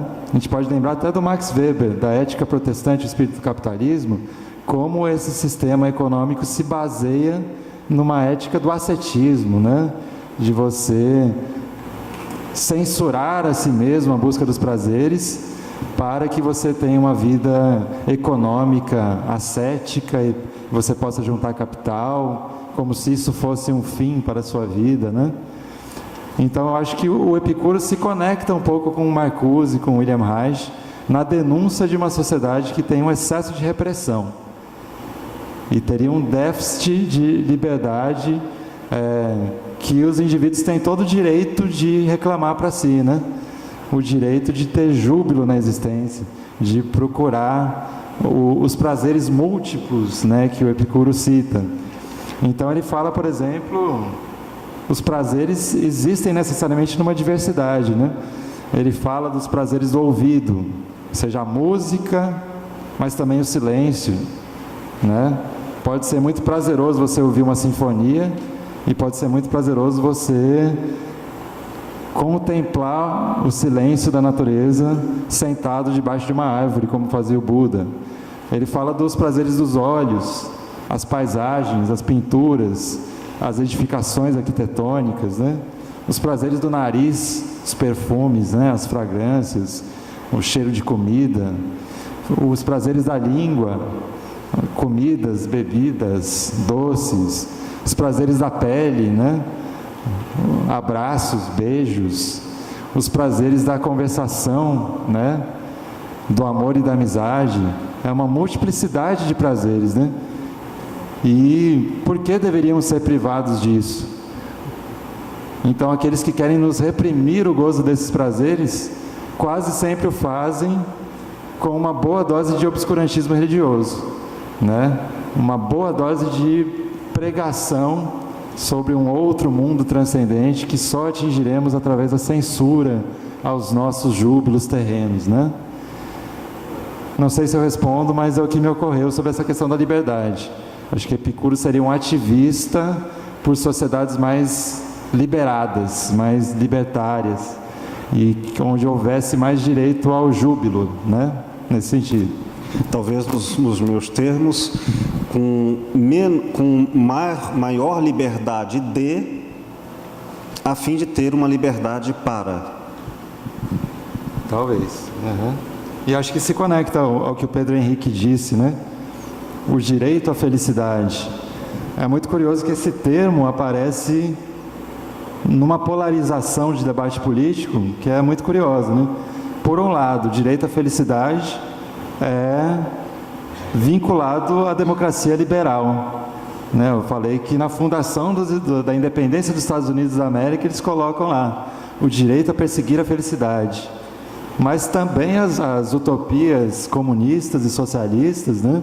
Mesmo no âmbito do marxismo, se debate a noção de que essa sociedade pós-capitalista, com os meios de produção socializados, né? Com o fim do capital concentrado em poucas mãos, a gente ainda teria qual a finalidade dessa sociedade. E existem marxistas que dizem que o comunismo irá socializar a felicidade, que hoje é privilégio de poucos, né? Tem um marxista brasileiro muito interessante que é o Leandro Konder, que ele fala muito sobre essas questões, né? Sobre como movimentos da esquerda radical, em maio de 68, por exemplo, reivindicavam e pichavam nos muros de Paris slogans como gozar sem entraves, né? Viver sem tempos mortos. A galera que estava nas barricadas em Paris em 68 tinha uma doutrina epicurista, né? Queremos gozar mais na vida e os nossos governantes não permitem, as nossas autoridades eclesiásticas nos censuram e nós queremos uma revolução comunista nos moldes da comuna para que possamos gozar melhor. Então você vê como pode ser apropriado por várias ideologias, né? E aí sobre esse tema eu recomendo para vocês um livro que é um lançamento e que também serve para mostrar o quanto é contemporâneo esse debate epicurista, né? Acabou de sair, eu não pude ler o livro, mas me interessou tanto que eu já estou recomendando, né? Que se chama Carpe Diem Regained, é uma espécie de vamos reganhar o Carpe Diem, né? E nesse livro o autor ele fala que houve no capitalismo globalizado uma espécie de sequestro dessa noção de carpe diem, de colha o dia. Então a sociedade capitalista de consumo, que tem interesse em que todos gastem muito dinheiro, acreditando estar comprando a felicidade, ela se apropria do conceito de carpe diem, né? Então ele fala no prefácio desse livro, o carpe diem foi sequestrado por uma ideologia tóxica, que propõe que colher o dia significa, ignorando voluntariamente as verdades amargas da condição humana, você se refestelar no imediatismo das compras, né, no shopping, ou no entretenimento fornecido nas mídias de massa, né, que segundo ele estupidificam um pouco o espectador e tentam convencê-lo de que a felicidade se compra, né, e que o capitalismo é o melhor sistema já produzido para que as pessoas sejam felizes, desde que elas mereçam chegar até lá, né, toda a noção de meritocracia, né. Então é um livro onde ele destaca a importância de recuperação na história da filosofia do autêntico sentido do carpe diem epicurista, que envolve necessariamente o quê? Consciência da finitude, sabemos que somos mortais, focar no presente, ao sabemos que ele é precioso, ele é fugaz, ele não volta, né? E, essencialmente, aquilo na comunidade epicurista que dava liga, né, nesse experimento utópico, que é o desejo de que a vida seja uma espécie de árvore frutífera a ser cultivada em um jardim de amigos que eles estão unidos por uma busca comum, pela sabedoria. Meu Deus, que maravilha, querido. Muito obrigado por a sua rica contribuição com erudição e simplicidade sobre um tema antigo e atual, tão renovado. Eu fico engrandecido, espero que todos tenham se engrandecido também com essa fala, e deixo a você, não as últimas, mas apenas as palavras mais recentes desse nosso café, a dieta dos prazeres e da felicidade para a filosofia epicurista. Querido professor Eduardo Carli. Bom, agradeço muito pela oportunidade aqui de estar no Café Filosófico, no Bolshoi. Agradeço a atenção de todos e eu espero ter contribuído para entusiasmá-los pela filosofia, porque eu sempre gosto de ver a filosofia como uma força ativa, né, que vai modificar de fato não só as consciências, né, vai modificar a nossa vida por inteira, né, Nesse sentido, eu acho que a nossa existência, como um todo, precisa de filosofia, porque desde a antiguidade até hoje em dia, viver melhor é um dos alvos que os filósofos se propõem a conquistar, né? Então a filosofia não tem sentido se ela não nos ajuda a viver melhor, com mais lucidez, com mais sabedoria, com mais amorosidade nos convívios, né? Então, que vocês saiam daqui pensando que a filosofia é uma força ativa, né? Que ela pode realmente mudar muita coisa para melhor nas nossas vidas se a gente se engajar nessa busca, né? Porque a filosofia ela é muito ativa, né? Você tem que se tornar alguém que exerce essa busca pela sabedoria, pela felicidade, pela lucidez, né? E isso jamais foi feito de modo solitário, né? A filosofia sempre esteve vinculada ao diálogo, né? Então esse é um espaço autenticamente filosófico, porque a busca da sabedoria está totalmente conectada com o debate público, com o diálogo de amigos em busca da sabedoria. Então acho que esse espaço representa, de fato, essa utopia filosófica na praxis, assim, né? Então, agradeço. Obrigado. Parabéns, querido. Muito obrigado, viu? Como sempre tenho dito, a filosofia é terapêutica. Então, obrigado vocês. Até a próxima.